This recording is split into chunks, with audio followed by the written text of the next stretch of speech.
பேசும் தலைமை நிகழ்ச்சிக்கு உங்களை மீண்டும் வரவேற்கின்றேன். தோஹா வங்கியினுடைய முதன்மை செயல் அதிகாரி திரு சீதாராமன் அவர்களோடு தான் நம்ம பேசிட்டு இருக்கிறோம். இந்திய பொருளாதாரம், இந்தியாவினுடைய வளர்ச்சி சார்ந்தெல்லாம் பல்வேறு தளங்களில் பேசும் தலைமை பயணிச்சுட்டு இருக்கு. நம்ம தொடர்ந்து பேசலாம் சார். இந்த துறையில் ஒரு ஆளுமை இருக்கிறதுனால பார்க்கிற ஒரு இல்லத்தரசியின் பார்வையில் தான் இந்த கேள்வி. பொதுவாக இந்தியர்கள் சேமிப்புல ரொம்ப ஆர்வம் உண்டு. தங்கத்துல முதலீடு பண்றாங்க. இப்ப ரியல் எஸ்டேட், நிலத்தில் முதலீடு செய்யறாங்க. ஆனா பொருளாதார வல்லுநர்கள் பலர் சொல்வது தங்கம், நிலத்துல முதலீடு என்பது ஒரு தேசத்தினுடைய பொருளாதார வளர்ச்சிக்கு ரொம்ப பெரிய அளவுல கான்ட்ரிபியூட் பண்ணாது அப்படின்ற ஒரு பார்வையை முன்வைக்கிறாங்க. தங்க முதலீடை நீண்ட காலத்திற்கு பெரிய அளவுல பலன் தராதுன்ற பார்வையை முன்வைக்கிறாங்க. நீங்க அதை எப்படி பார்க்கிறீங்க? தங்கம்ங்கிறது ஒரு சென்டிமெண்டல் கரன்சி தான் இந்தியாவை பொறுத்த வரைக்கும். ஓஹோ. இது லாங் டேர்மா இப்போ பொருளே கிடையாது. தங்கங்கிறது ஒரு நாணயம் என்னை பொறுத்த வரைக்கும். அப்படிதான் மாறி விட்டு வருது. இப்போ சேஃப் ஹெவன் சொல்லுவாங்க ஆங்கிலத்தில். Gold is safe haven. ஆனால் அதனுடைய விலையினுடைய விரிவாக்கம் இப்போ பார்த்தோன்னா எங்கேயோ உச்சத்தை தொட்டிட்டு. இதுக்கு மேலேயும் அதில் முதலீடு செய்யணுமாங்கிறத நான் திருப்பி கேட்பேன். மாற்றங்கள் வருகின்ற உலகத்தில் இப்போ தங்கங்கள், இப்போ இளைய தலைமுறை பார்த்தீங்கன்னா அவங்கெல்லாம் இப்போ யங்ஸ்டர்ஸ் எல்லாருமே ஒயிட் கோல்டு போடணும்பாங்க, அல்லது மேலே ஃபேன்சி ஸ்டஃப் போடணுங்களா, தங்கமாக உபயோகிக்கணுமா அப்படி. அப்போ நம்மளுடைய பழக்க வழக்கங்கள், கலாச்சாரங்களுக்கு ஒத்து போகக்கூடிய ஒரு ஒரு நாணயமாக அகைன் தங்கம் இருந்து வருகிறது. இது மேலும் மேலும் அதில் இன்வெஸ்ட் பண்ணணுமாங்கிறது கேள்வி, எனக்கும் கேள்வி தான் அது. அதில் நான் என்ன கேட்டிங்கன்னா நான் அதிகமாக போட மாட்டேன். ஏன்னா இப்போ விலையை பார்த்தீங்கன்னா ஒரு அவுன்ஸ் கோல்டு 1135 $1135 per ounce. இது எதனாலன்னு கேட்டிங்கன்னா, ஒன்று டாலரினுடைய ஸ்ட்ரெங்த் அண்ட் வீக்னஸ் தகுந்த மாதிரி, கரன்சியோட வீக்னஸ் அந்த மாதிரி தங்கத்தினுடைய மதிப்பும் மேலே போவதும் கீழே போகுது. ரெண்டாவது, பண்டிகை காலங்களில் தங்கங்கள் உங்களுடைய அங்கங்களாக இருக்கின்றன. இதனால் சில மாற்றங்கள் ஏற்படுகிறது. Cash is king. இன்னி நிலைமை என்னை கேட்டீர்கள் என்று சொன்னால், ப்ராப்பர்ட்டியில் போட்டாலும் கீழே வரும். உலக ரீதியாக சரி வருது, தங்கம் கண்டிப்பாக சரியும். அதே மாதிரி பொருட்சந்தையில் ஏகப்பட்ட வீழ்ச்சிகள், கச்சா எண்ணெயாக இருக்கட்டும் அல்ல மற்றபடி இருக்கட்டும், அங்கேயும் வீழ்ச்சிகள். இன்னும் சொன்னால் உலக ரீதியாக இன்னும் சரிவை சந்திக்கக்கூடிய நிலைமை இருக்கிறது. இன்னும் சரியும். ஏனென்று சொன்னால் 2008 ஆரம்பித்த உலக பொருளாதார வீழ்ச்சி இன்னும் முடிவடையவில்லை என்பதில் நான் ஆணித்தரமாக இருக்கிறேன். எதை மாற்றமாக கருதுகிறோம் என்று சொன்னால், லிக்விடிட்டின்னு சொல்லுவாங்க ஆங்கிலத்தில். லிக்விடிட்டி கிரைசிஸ், ஃபண்டிங் கிரைசிஸ், ஃபண்டிங்லேருந்து சால்வன்சி, இப்போ சாவரின் கிரைசிஸ், கிரீஸ் மாதிரி ஆயிடுச்சு. இன்னும் பல கொள்கை நியமனங்கள், உலக ரீதியாக மாற்றங்கள் கொண்டு வர வேண்டும். அவைகளெல்லாம் கொண்டு வரப்பட்ட பின் தான் உலகம் சரியான பாதையில் செல்லும். இந்தியாவை பொறுத்தவரையிலே சரியான பாதையை சென்று கொண்டிருக்கிறது. இருக்கக்கூடிய சொத்துக்களை வங்கியில் வையுங்கள், வங்கியில் சேமியுங்கள். அதுதான் உங்களுக்கு பாதுகாப்பை கொடுக்கும். அதுதான் என்னோட அட்வைஸ். Cash is king. என்னை பொறுத்த வரைக்கும் நான் இன்னைக்கு ப்ராப்பர்ட்டி வாங்குறதோ அல்லது கோல்டில் போடுறதோ அல்லது கமாடிட்டியில் போடுறதோ பண்ண மாட்டேன். என்னோட சொந்த பணத்தை வங்கியாக இருக்கும் பொழுது அதனுடைய பரிமாணங்களே வேற. என்ன மார்க்கெட்டில் போனால் இப்போ நான் எடுக்கிற ரிஸ்க்குக்கும் நான் வங்கியாக எடுக்கிற ரிஸ்க்குக்கும் வேற வித்தியாசம் இருக்கு.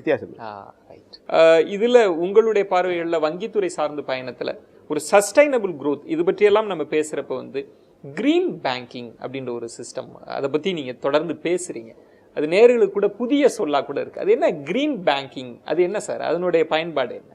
In English, the best word I found in economics is sustainability. இப்போ வாழ்க்கையே வச்சுங்களேன், ஏற்றங்கள் இருக்கலாம், இறக்கங்கள் இருக்கலாம். சரியான பாதையில் செஞ்சுட்டு தொலைநோக்கு பாதையோடு சென்றோம்னா உங்களுக்கு தாக்கங்கள் இருந்தாலும் அதுலேருந்து மீண்டு வரக்கூடிய ஏற்பாடுகள் அமைக்கப்பட்டுவிடும், அடித்தளங்கள் அமைக்கப்பட்டுவிடும். அதுதான் ஒரு மனிதனுக்கும் தேவை, ஒரு நாட்டிற்கும் தேவை, உலகத்திற்கும் தேவை. உலக ரீதியாக நாம் கொலாபரேஷன் சொல்லுவாங்க ஆங்கிலத்தில்.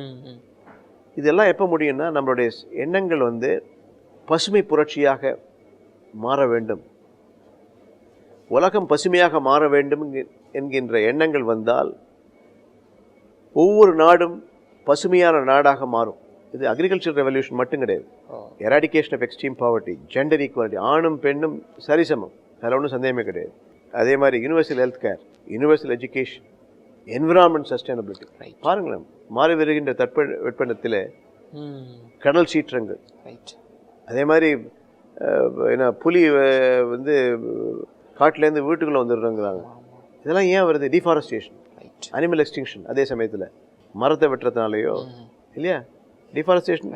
அதே மாதிரி ரைசிங் சீ லெவல்ஸ், கடல் கொந்தளிப்பு, இன்க்ரீசிங் டெம்பரேச்சர். இதெல்லாம் மாறணும்னா எல்லோருமே பசுமை திட்டத்தின் கீழ் அங்கப்படுத்தி கொள்ள வேண்டும். கிரீன் பேங்கிங்கிறது கான்செப்ட் நான் எப்போ கொண்டு வந்தேன்னா, உங்களுக்கு வந்து வங்கிகள் கடன் கொடுக்குறாங்க, அதே சமயத்தில் முதலீடு செய்கிறாங்க. அப்படி செய்யும்போது ஒரு முதலீட்டினுடைய ஒரு பகுதி ஒவ்வொரு நாட்டிற்கும் அந்த பகுதி விகிதாச்சாரம் மாறும்.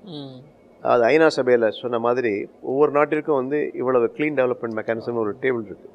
அது பேஸ்ட் ஆன் கார்பன் எமிஷன், எவ்வளோ வந்து நீங்கள் இண்டஸ்ட்ரியலைசேஷனால் எவ்வளோ எமிட் பண்ணுறீங்கன்னு பொறுத்து அந்த முதலீட்டினுடைய ஒரு பகுதியை சஸ்டைனபிள் ப்ராஜெக்ட்ஸ், வாட்டர் மேனேஜ்மெண்ட்டாக இருக்கட்டும், நேச்சுரலாக வர சன்ஷைனாக இருக்கட்டும், சோலார், பயோமாஸ், பயோஃபியூவல், இப்படி பல்வேறு திட்டங்கள் மூலமாக நாம் எரிசக்தியை உருவாக்க முடியும்.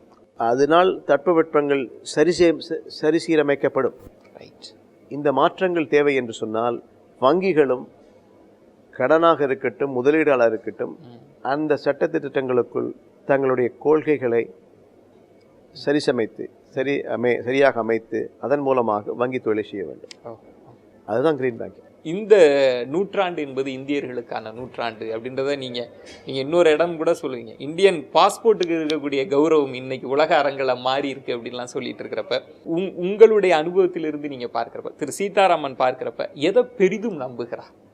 இந்த விஷயங்கள், அரசினுடைய பாலிசி, இளைஞர்களினுடைய வளம், ஜனநாயகம் அல்லது இந்திய கலாச்சாரம், இதில் எந்த மீது ரொம்ப அதிக நம்பிக்கை வைத்து இந்தியா வல்லரசாகும்னு நீங்கள் நினைக்கிறீங்க? இளைஞர்களுடைய வளம் ஒன்று, அதுதான் பெரிய பலம். இரண்டாவது ஃபங்க்ஷனல் டெமோக்ரஸின்னு சொன்ன, ஜனநாயகம் சொன்னவங்களுக்கு இதெல்லாம் அடிப்படையாக நமக்கு சாதகமாக இருக்கின்ற ஒரு சாத்தியக்கூறுகள். இதைத்தான் நம்ம நம்பணும். இந்திய சந்தையே பெரிய சந்தைங்க. படித்தவர்கள் அது ஒரு பக்கம் இருக்கட்டும். கீன்சியன் எக்கனாமிக்ஸ், ஒரு மனுஷன் வந்து வயத்தோட மட்டும் பிறக்கல, 2 கையோடையும் பிறந்திருக்காங்க இல்லையா. இளைஞர்கள், விழிப்புமிக்க இளைஞர்கள், ஜனநாயக பேரவை, அது மட்டுமல்லாமல் இவ்வளோ பெரிய சந்தை, கிட்டத்தட்ட 1/6 பங்கு உலகத்தை நாம் கையில் வைத்திருக்கிறோம். இது நம்முடைய சக்தி, பலம், பலவீனம் அல்ல. மாறி வருகின்ற உலகத்திற்கும் நம்மளுடைய கொள்கைகளுக்கும் ஒத்து போகின்ற பல நியமங்கள், இவைகள்தான் சாத்தியக்கூறுகள்.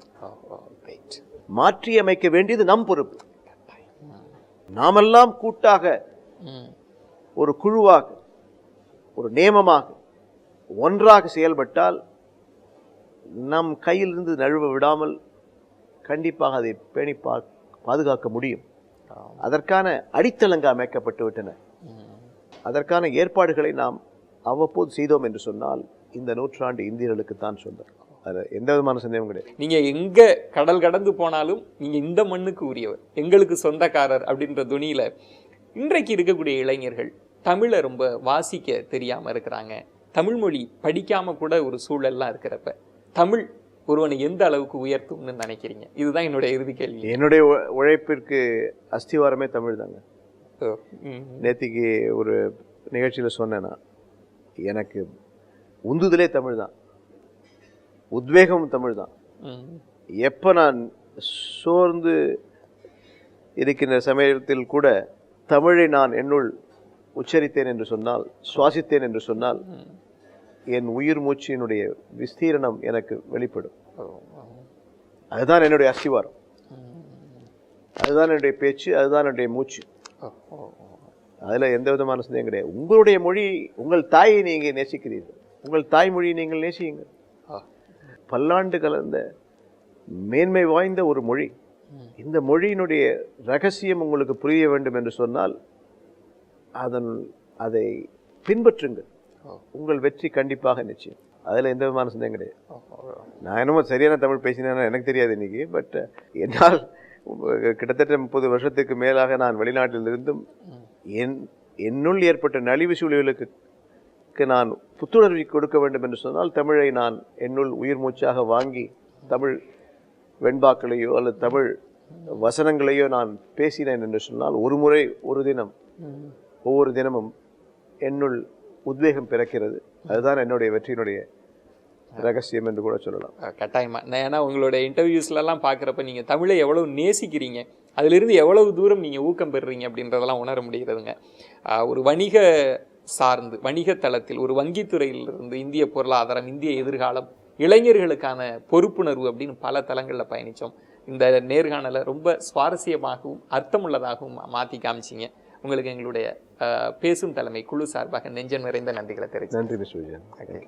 என்ன நேர்களே, தோஹா வங்கியினுடைய முதன்மை செயல் அதிகாரி திரு சீதாராமன் அவர்கள் தங்களுடைய வாழ்க்கையினுடைய பல பக்கங்களை நமக்கு பகிர்ந்து காமிச்சாங்க. தன்னம்பிக்கை தரக்கூடிய வார்த்தைகளால் இளைஞர்களுக்கு உத்வேகம் மட்டுமல்ல, இந்தியா எதிர்நோக்கி இருக்கக்கூடிய சவால்கள் என்ன, இந்தியாவினுடைய இலக்குகள் என்ன அப்படின்னு பல தளங்களில் பேசினாங்க. மீண்டும் அடுத்த வாரம் ஒரு முக்கியமான துறை, மிக முக்கியமான ஆளுமையோடு பேசும் தலைமை உங்களை சந்திக்கும். அதுவரை உங்களிடமிருந்து விடைபெறுகிறேன். நன்றி, வணக்கம்.